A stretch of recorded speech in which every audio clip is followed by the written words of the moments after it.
Bueno, buenas noches a todos. ¿Cómo están? Tenemos hoy menudo desafío, hermanos, el menudo desafío. Vamos a abrir en Hechos capítulo 7. Menudo desafío. Veníamos hablando de Esteban, este diácono que el Señor había mostrado. Estando juntos los hermanos, separaron estos diáconos y encontraron a Esteban, varón lleno del Espíritu Santo. Este hombre había sido reunido por un concilio y había sido arrestado.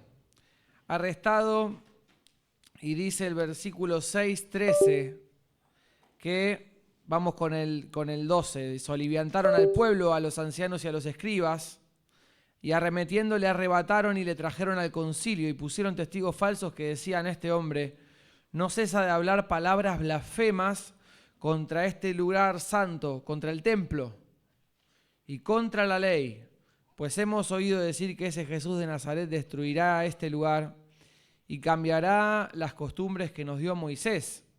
Entonces todos los que estaban sentados en el concilio, al fijar sus ojos en él, vieron su rostro como el rostro de un ángel. Y en el versículo 1 del capítulo 7, el sumo sacerdote le dijo entonces: ¿es esto así?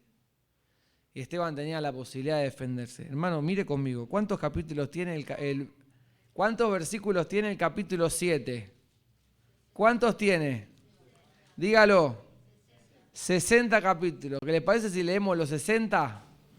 Y va a estar difícil, ¿no? Va a estar difícil. Yo sé que estuvieron afuera con el frío, ahora se metieron acá calentitos y el sueño traidor hace su parte. Entonces vamos a tratar de hacerlo de esta manera. Yo voy a tratar de referirle el comienzo del capítulo, el comienzo y la mitad, bastante del capítulo, y vamos a leer juntos los últimos versículos. La defensa de Esteban abarca las acusaciones que le hicieron contra él, acerca de que el Señor dijo que el templo sería destruido, y acerca de que el Señor venía y el Espíritu Santo venía con un nuevo tiempo de la iglesia, donde muchas cosas serían distintas. Lo que pasa es que Esteban no solamente va a contestar estas cosas, sino que va a tomar varios antepasados para poder hablar y referir acerca de ellos algunas otras cosas más a la hora de defenderse y hablar, y esto tendría un resultado, ¿sí? Yo le pido que me acompañen en una oración y vamos a tratar de hacerlo con la ayuda de Dios, también con la ayuda de ustedes, en un tiempo familiar, ¿sí? Hablar palabras que todos entendamos y poder llegar a las reflexiones. Padre nuestro, en esta noche queremos agradecerte, Señor, tu gran bondad. Cada día estás con nosotros a cada paso. Nos recordás tu gran amor, Señor, nos das lo que necesitamos y mucho más. Señor, queremos agradecerte por la salud, Señor, y por tu mano y por tu favor, acompañándonos en todas nuestras necesidades, Señor. Queremos agradecerte. Ahora este desafío, Señor, que es poder referir tantos versículos, te ruego que me des palabras, Señor, para la gloria de tu nombre. Nada importa más que en esta noche el auditorio pueda entender y tu palabra con claridad pueda ser entendida y pueda llevar fruto, Señor, por tu Espíritu Santo. Nada más. Que ese sea el objetivo, Señor, y que nos puedas dirigir en la manera de poder exponer todo esto. Te lo rogamos, Señor, en el nombre del Señor Jesús. Amén. Bueno, preparamos unos carteles muy sencillos. Yo les pido a mis asistentes, qué grandes las asistentes, si me los pueden alcanzar. Vamos a hablar, yo no voy a hablar. Esteban va a citar a 3 hombres importantes de la historia del pueblo de Israel. Importantes para quienes escuchaban. Sabemos que a la hora de esgrimir su defensa, él empezó a hablar de algunas figuras notables del pueblo de Israel, y hablando de ellos va a basar su defensa. Una es Abraham, otra es Jacob y otro es Moisés. Lo van a decir conmigo: una es Abraham, otra es Jacob y otra es Moisés. Vamos a empezar en orden, ¿está bien? Vamos a empezar con Abraham.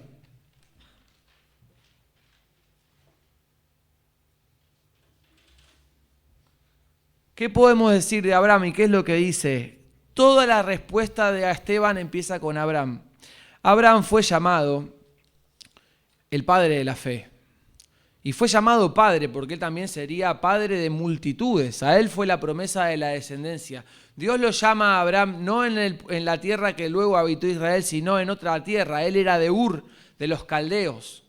Y le da un mandato y una promesa. Le dice, vete de tu tierra y de tu parentela a una tierra que yo te daré. Y él se tiene que ir de Ur a una ciudad llamada Harán, y después de Harán se va a la tierra que luego habitaría el pueblo de Israel. Y después de darle el mandato, Abraham muy obediente, por eso le llamamos el padre de la fe, no solo por esto, sino por muchas cosas más, también le da una promesa que dice que detrás de él Dios le levantaría una nación que no alcanzaría en las estrellas del cielo para poder contarla.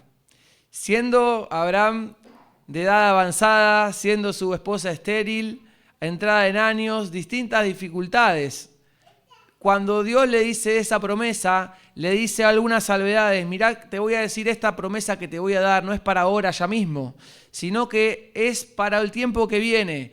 El pueblo que va a venir después tuyo va a ser extranjero en una tierra ajena, no en esta, en una tierra en esta. Y no solo esto, sino que van a ser siervos y van a ser una servidumbre por más o menos 400 años. Y después de esos 400 años van a volver y van a servirme en este lugar que te estoy diciendo. Abraham es el padre de la fe y no por poco, hermanos. La verdad que era el más improbable humanamente de todos. Sin embargo, esta promesa es para él. Y después de darle esta promesa, a él le da la señal de la circuncisión. Sabemos lo que es la circuncisión. Quizá otros no lo saben tan bien, pero el público se renueva, como dijera algún conductor televisivo. Es una señal de una incisión, un corte que se hace en el miembro masculino, en la piel superficial. Y era una señal para el pueblo judío de pureza, de santidad, de consagración, de ser el pueblo elegido, de ser el pueblo santo de Dios. A él les otorgaba esta circuncisión. Los judíos se jactaban de la circuncisión. Los judíos se jactaban de su padre Abraham, se jactaban del lugar físico, se jactaban de la promesa y se jactaban de él. Bueno, este es Abraham. Después de hablarle de Abraham, le va a hablar de Jacob.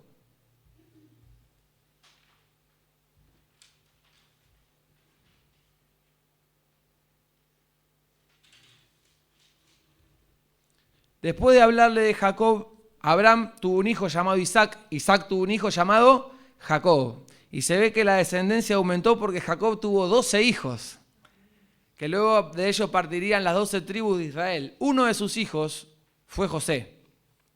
¿Qué es lo que tenemos que saber de Jacob? Que tuvo 12 hijos. Y 11, no vamos a decir 11, vamos a decir por lo menos 10 de los patriarcas que estaban junto con José, son los que tienen envidia de José al revelarle a él sus sueños.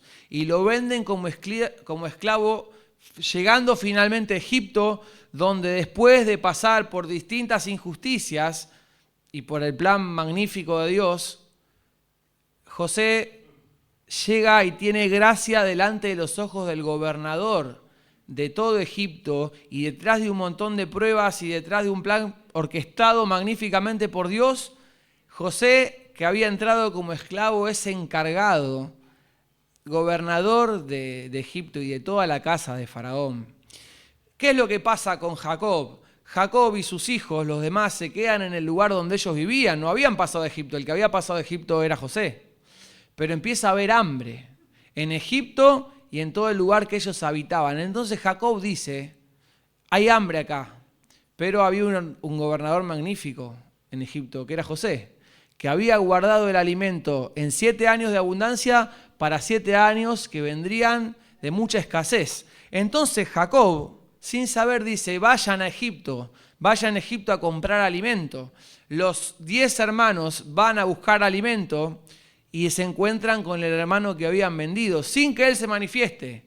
Los hace ir a buscar al hermano que faltaba, al hermano que compartía madre con él. Lo hacen ir a buscar a Benjamín, y después de venir Benjamín, él se manifiesta a ellos y le dice, no solamente les voy a dar de comer, sino que yo soy su hermano, el que ustedes vendieron.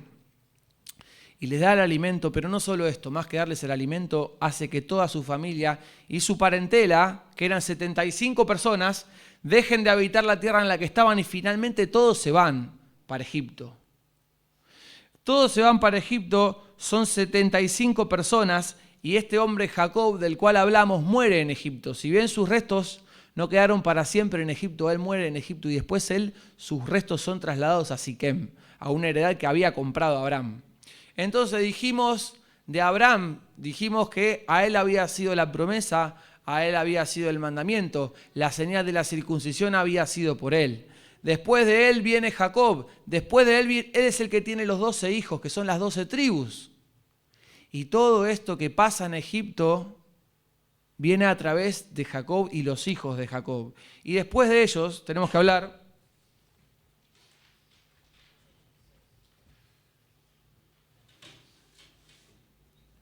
de Moisés, porque pasados los años, lo que había empezó a cambiar. Todo el mundo en Egipto tenía respeto por los israelitas. ¿Por quién? Por José. Egipto era el pueblo que alojaba a los israelitas, pero todos tenían respeto de ellos porque José era el gobernador y sabía que la familia de él estaba ahí.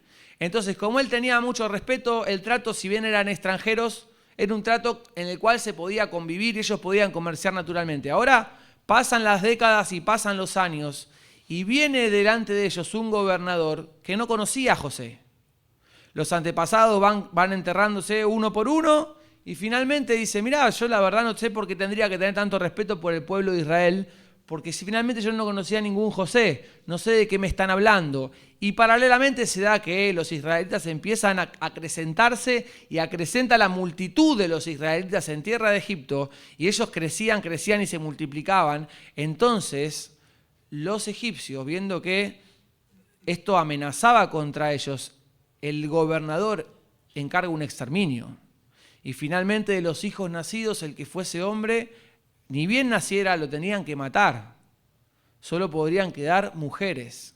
Y finalmente es en este tiempo de gran servidumbre, donde crece la servidumbre para que el gobernador someta a los egipcios, y que crece la mortandad por esta estrategia de exterminio que él tenía, que es que Dios ve a su pueblo en aflicción y llama a Moisés.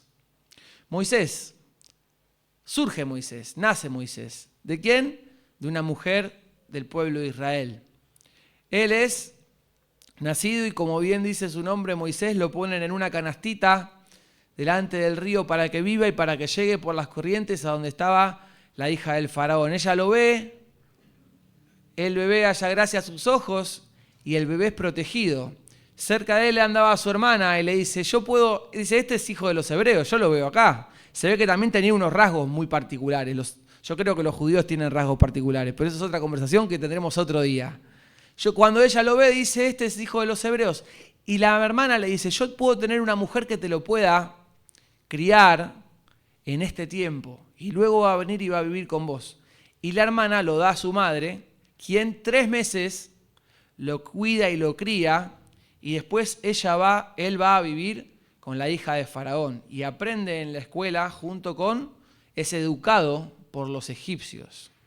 Y dice que crecido él, teniendo más o menos 40 años, surge en él este dilema de su nacionalidad, de ver a su pueblo, saber que él era israelita y ver a los israelitas siendo siervos en su tierra, y finalmente se da este incidente donde él va y siente que tiene que hacer algo por su pueblo.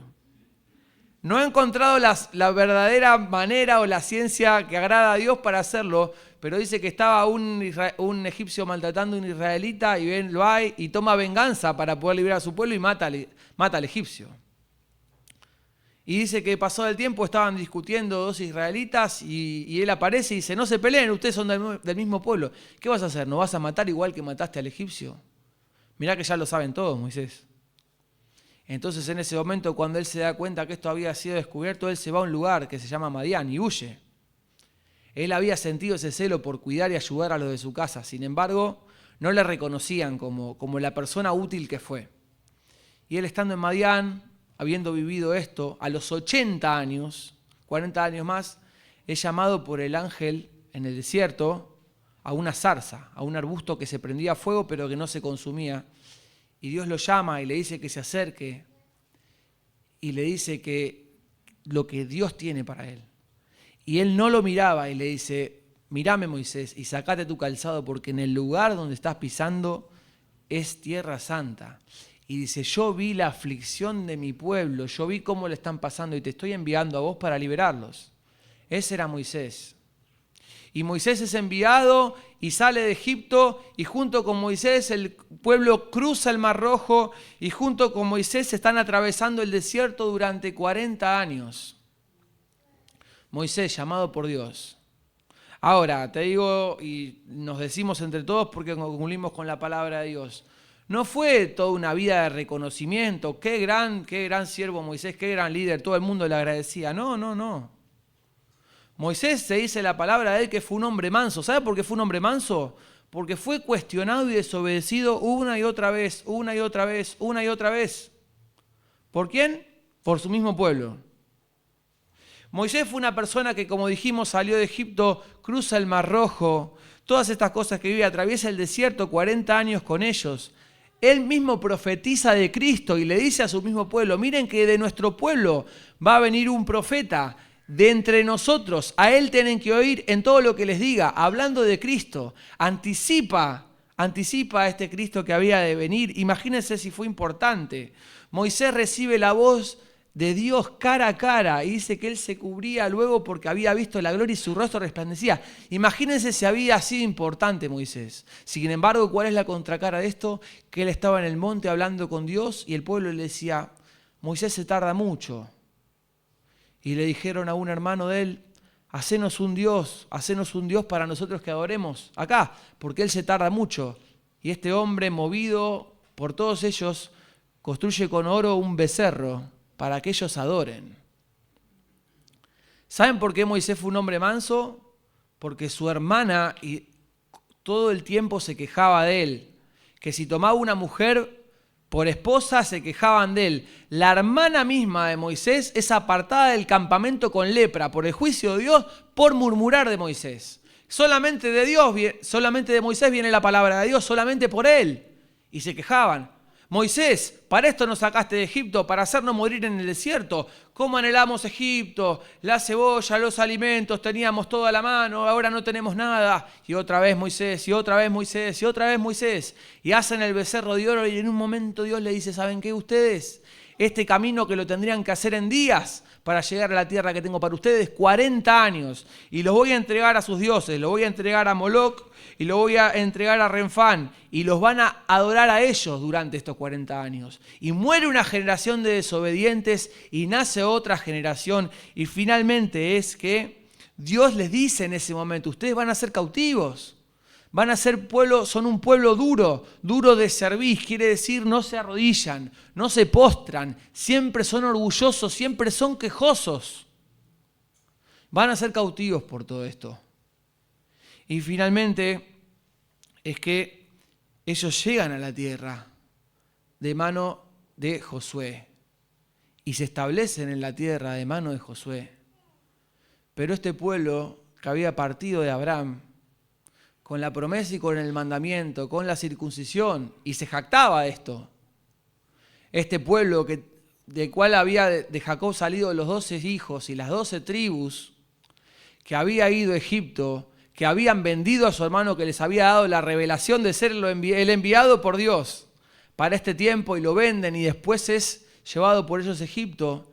Y este pueblo que es librado por este líder que era Moisés, sacado y cruzado el Mar Rojo y atravesado el desierto, ninguno de estos líderes encuentra un pueblo que lo acompaña. Siempre encuentra un pueblo que lo cuestiona.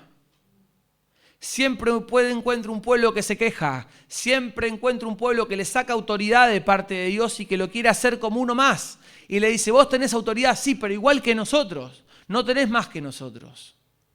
Ahora, hace toda esta defensa Esteban hablando de Abraham, hablando de Jacob y hablando de Moisés para llegar a un punto del cual ellos habían cuestionado. ¿Quieren hablar del templo? Hablamos del templo. Dios le mostró a Moisés, este último que estamos hablando, el tabernáculo. No el templo, el tabernáculo que ellos hicieron en el desierto y lo tenían que construir tal cual se los había indicado. Y dice que él encargó que fuese hecho de esa manera. Hemos hablado del tabernáculo, lo hemos estudiado, lo hemos visto. Que tenía el arca del pacto, que tenía un lugar para poder sacrificar las víctimas, para hacer los sacrificios. Estaba todo dispuesto.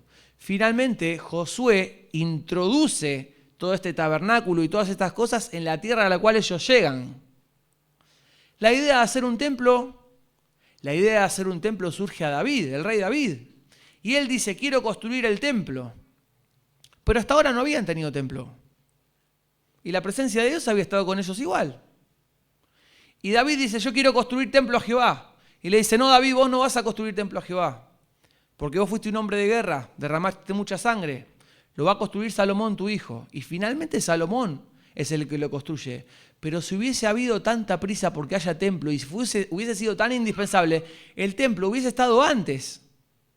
Y David dice, yo quiero construir. Y no es que Dios le dice, sí, por favor, construirlo ahora mismo. No lo vas a construir. Tanta prisa entonces no había. Porque el templo era importante. Había sido permitido por Dios, pero Dios no habita en templo de manos. Dios no habita en templo de manos. Les pido que lean conmigo este versículo, que es Mateo 7, 49 y 50. ¿Quién lo puede leer en voz alta? Mateo 7, 49 y 50.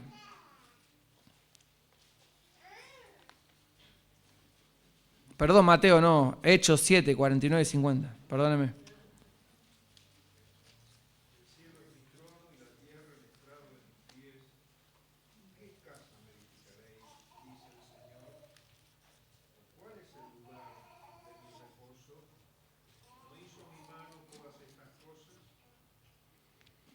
Lo voy a leer para la gente del Zoom, pero acá lo hemos escuchado bien porque lo ha leído Willy. Dice, el cielo es mi trono y la tierra es estrado de mis pies. ¿Qué casa me edificaréis? Dice el Señor. ¿O cuál es el lugar de mi reposo? ¿No hizo mi mano todas estas cosas? La misma palabra de Dios lo decía, y ellos adoraban el templo físico. Ellos estaban pensando en apedrear a Esteban, porque Esteban había dicho, con el cargo de que a Esteban había dicho una blasfemia, y había hablado en contra del templo, diciendo que Cristo había dicho que este templo sería destruido, no quedaría piedra sobre piedra. Ellos se habían ofendido con él por eso, porque él replicaba un mensaje dicho. Y él le dice, ¿quieren hablar del templo ahora? ¿Saben qué? Esto de Moisés, el tabernáculo, todo este tema. Sus grandes líderes del pueblo no tuvieron templo y después tuvieron templo. Pero no es una blasfemia decir esto acerca del templo, porque Dios no habita en templos hechos de manos. Y Esteban les pone de frente el argumento del cual lo habían condenado. Pero no solamente esto. Es bueno el repaso, ¿saben por qué? Para ver que todos los israelitas alrededor del tiempo cuestionaron a las personas enviadas por Dios. ¿Y saben quiénes también? Ustedes. Así como ustedes. Todos los israelitas se rebelaron con sus líderes y así también ustedes. No solamente se rebelaron, sino que también los mataron. Mataron a los profetas y ustedes no solamente mataron a los profetas, sino que los profetas anticipaban y hablaban y profetizaban de Cristo, y ustedes mismos mataron a Cristo. Estos son. Y las palabras que él utiliza así las vamos a leer en el versículo 51. ¿Lo tienen ahí? Hechos 7, 51. Estos son los textos que vamos a leer. Espero que el viaje no haya sido tan largo. 7:51 le dice, duros de cerviz, no se quieren postrar, no se quieren arrodillar delante de Dios, e incircuncisos de corazón y de oídos. Esta señal de tanta santidad, la santidad no es impuesta por una circuncisión. La santidad está en la vida, la santidad está en el corazón. Y ustedes son incircuncisos porque todo su corazón está lleno de pecado y sus oídos están llenos de rebeldía. Toda la santidad que quieren mostrar la tiran por la borda con sus conductas. Vosotros resistís siempre al Espíritu Santo, como vuestros padres, así también vosotros. ¿A cuál de los profetas no persiguieron vuestros padres? Y mataron a los que anunciaron de antemano la venida del justo, de quien vosotros ahora habéis sido entregados y matadores. Vosotros que recibiste la ley por disposición de ángeles y no la guardaste. Y miren qué claro que estaba el mensaje. Más claro le fue dicho que a todos, que a cualquier otro. Los mismos ángeles. Fueron señales visuales, fueron señales visibles. No fueron referidas de oído a oído, de boca en boca. Sus padres las vieron con sus propios ojos. Versículo 54, oyendo estas cosas se enfurecían en sus corazones y crujían los dientes contra él. Pero Esteban, lleno del Espíritu Santo, puestos los ojos en el cielo, vio la gloria de Dios y a Jesús que estaba a la diestra de Dios. Y dijo, he aquí veo los cielos abiertos y al Hijo del Hombre que está a la diestra de Dios. Entonces ellos, dando grandes voces, se taparon los oídos y arremetieron a una contra él y echándole fuera de la ciudad, le apedrearon y los testigos pusieron sus ropas a los pies de un joven que se llamaba Saulo. Y apedreaban a Esteban mientras él invocaba y decía, Señor Jesús, recibe mi espíritu. Y puesto de rodillas clamó a gran voz, Señor, no les tomes en cuenta este pecado. Y habiendo dicho esto, durmió. Estos últimos versículos tienen una reflexión impresionante. Son duros de cerviz y tienen un oído y un corazón incircunciso. Son la continuidad de sus padres, rebeldes y asesinos. No solamente que no quieren cambiar el modelo, sino que ustedes lo repiten. No solamente que no quieren cambiar el ejemplo, sino que ustedes lo repiten y lo replican y están orgullosos de eso. Son un pueblo privilegiado porque a nadie Dios le anunció como ustedes. Pero por más responsables, más desobedientes. Y dice que la reacción de ellos en el versículo 54 es que crujen los dientes. Crujen como conteniendo, como refrenando, como que no pueden soportarlo más, como una bomba que está por explotar todo el odio y todo el asesinato. Y dice que ellos hacían dos cosas para ensordecerse. Se tapaban los oídos y gritaban fuerte. Cuando yo tapo mi oído, reduzco mi capacidad de poder oír. Y cuando yo grito, también reduzco mi capacidad de poder oír. De esa manera tenían que ensordecerse, para que nada los estorbe. Se ve que las palabras que llegaban, quizá casi los convence, como dice, por poco me persuades, ¿no? Casi me convencen, no quiero que me convenzan porque ya decidí en mi corazón lo que quiero hacer. Esa es la rebeldía. Ya decidí. Me importa poco que me hables, porque ya lo decidí. Me molesta que me hables, me estorbe que me hables. Cada vez que me hablas estoy pensando qué responderte, nada oigo de tus palabras. Cada vez que hablas estoy pensando un nuevo argumento que decirte porque no me interesan y me enojan. Tus palabras no me alimentan, me enojan, me llenan de odio. Y dice el versículo 58 que ponían sus ropas, las ropas de Esteban, a los pies de Saulo. ¿Quién sería Saulo? Saulo de Tarso. ¿Y qué sería Saulo más tarde? Un perseguidor de la iglesia. Me permitió un paréntesis.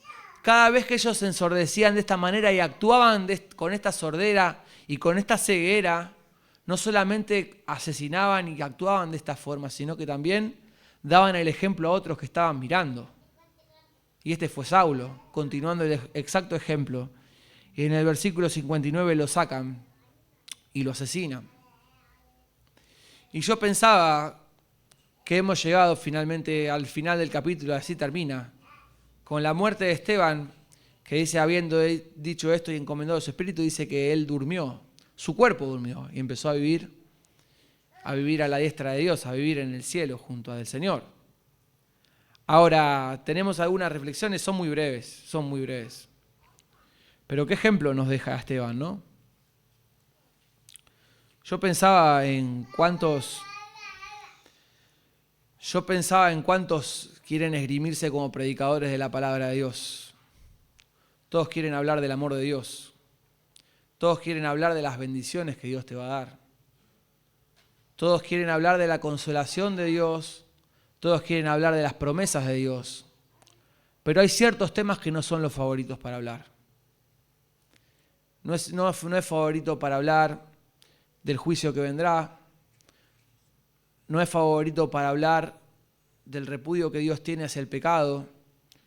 No es favorito para hablar los juicios. No es favorito para hablar el rol de la mujer. No es favorito para hablar el rol de los hijos. No es favorito para hablar la devoción y vivir con Cristo como el Señor de la vida. No es favorito para hablar. Muchos quieren hablar para que lo feliciten, para las fotos, para que le digan de predicar en los casamientos, para que le pongan fotos, para que le agradezcan, para que le ofrenden. Pero querer predicar la palabra de Dios no es postularte para campeón. Querer predicar la palabra de Dios y tomarla en tus manos es querer tomar el desafío y la responsabilidad de ser el atalaya. ¿Saben lo que es el atalaya? Vos sos el atalaya, el que ve desde lejos y tiene la responsabilidad de hablar.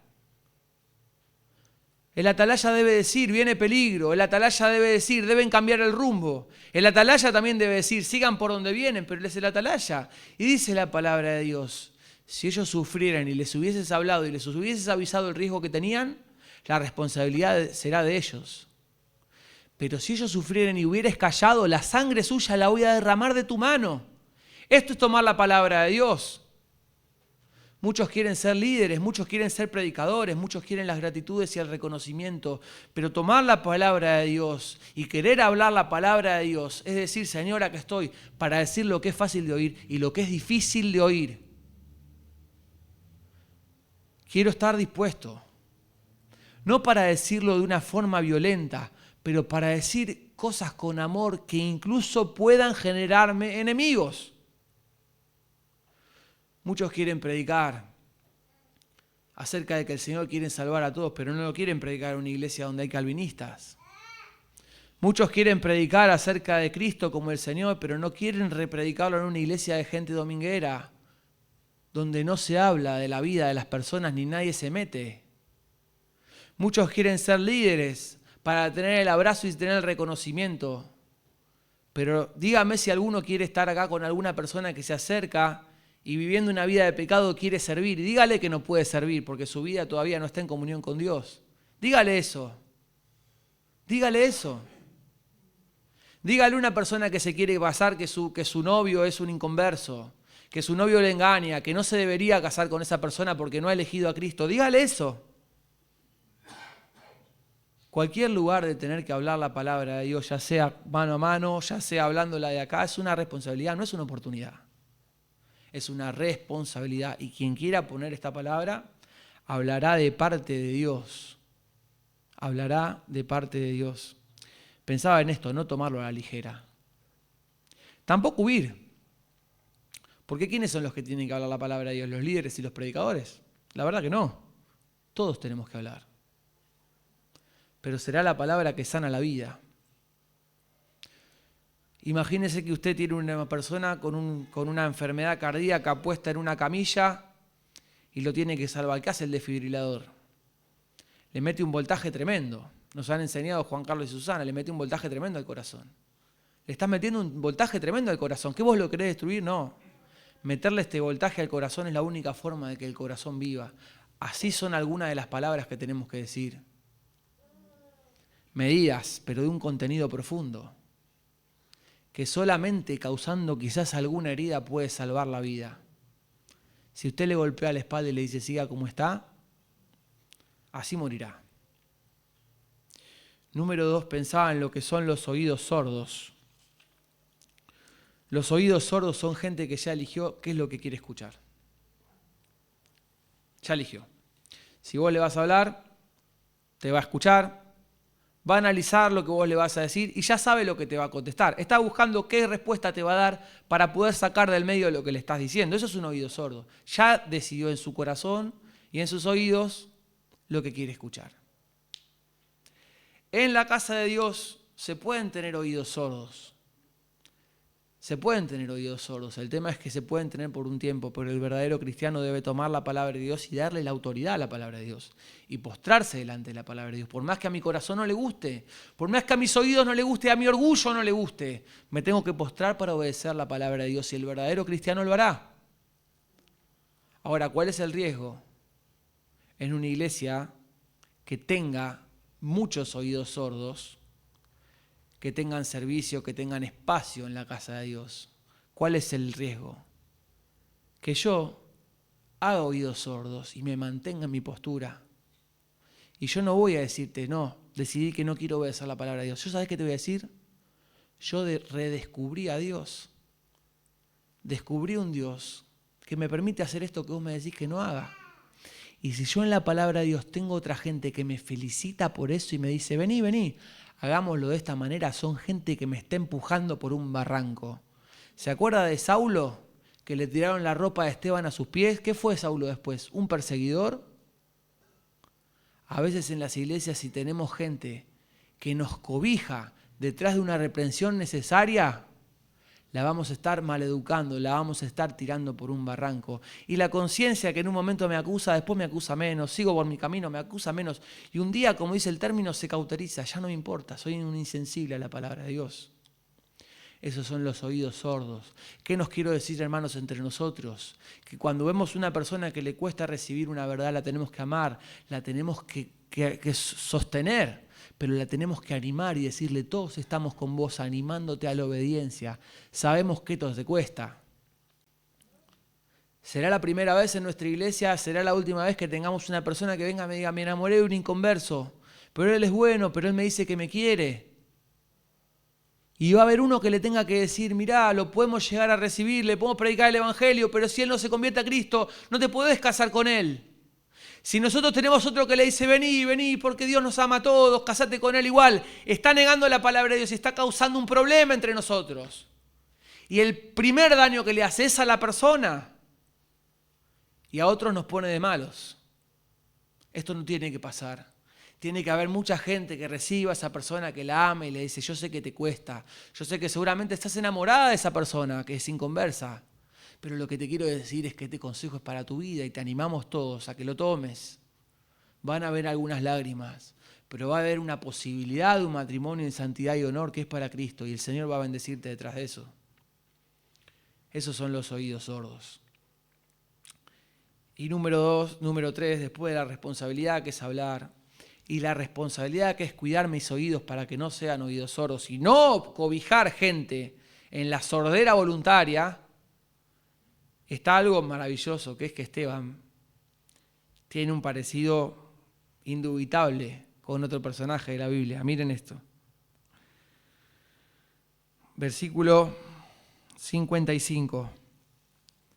Pero Esteban, lleno del Espíritu Santo, puestos los ojos en el cielo, vio la gloria de Dios y a Jesús que estaba a la diestra de Dios. Y dijo, he aquí veo los cielos abiertos y al Hijo del Hombre que está a la diestra de Dios.